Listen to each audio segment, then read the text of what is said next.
You. Finally.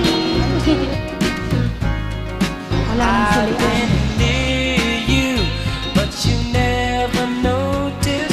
Tapos doon na nagsimula yung story namin. Nilandi niya.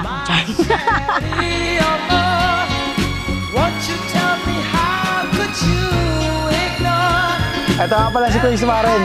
Ito ang naging mentor ka sa paano magsayaw ng Jollibee. Miss ko na to. Miss ko na to. La la la la la la la la la. Ano, sorry. Mahal, see you mamaya. Alam mo na, handa mo sarili mo sa akin.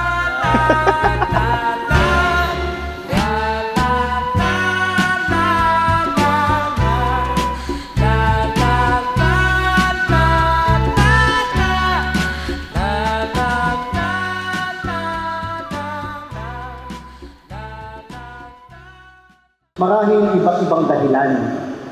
Pero natutuwa tayo sa umagang ito dahil si Royce at Danica ay nagpapasinungaling sa maraming haka-haka at opinyon ng maraming kabataan sa kasalukuyang panahon.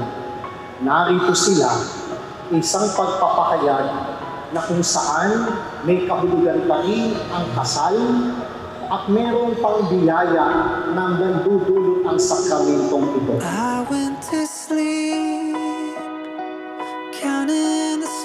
Oo naman, lahat naman ng lalaki pinagpipray yung ganito eh. Sino ba namang hindi? Kaya ako nag-propose dun sa araw na yon kasi gusto ko maging special yung gusto ko siya maging masaya. Magkaroon na ng settlement sa amin dalawa. Para sa akin, perfect. Oo, totoo. Kasi iba si Royce. Hindi ko siya ma-explain. Naiyak ako. Naiyak ako. Basta para sa akin, perfect si Royce. Yun lang. Ayaw ko iyak.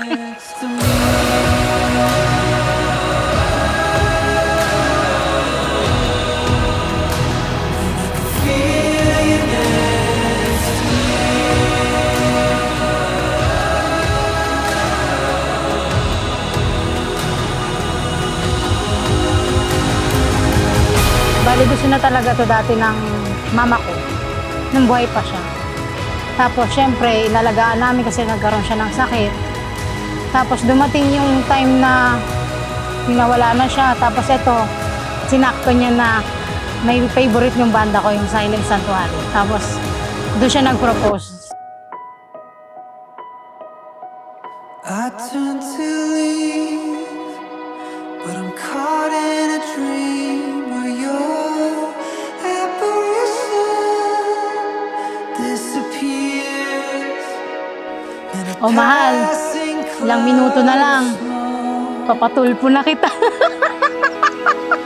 And I sit here, breathing you in, wishing I could hold you. Pagtapos ng araw na to, Mrs. Lagdaan ka na, papasok ka na sa buhay namin. Yung mga ginagawa ko before na maganda, mas pagigihan ko pa para sa'yo.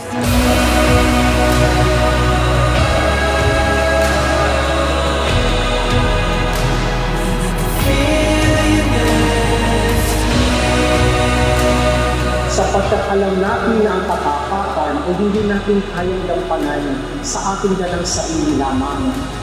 Ang katapat ay grasya at biyaya ng Diyos na kumikilos sa ating buhay. At yun ang naidudulot ng sakramentong ito, na kung ano mang kakulangan natin at kahinaan sa pamagitan ng grasya ng Diyos, ito'y ating kanyang pinupuluan, ito'y ating nalalampasan.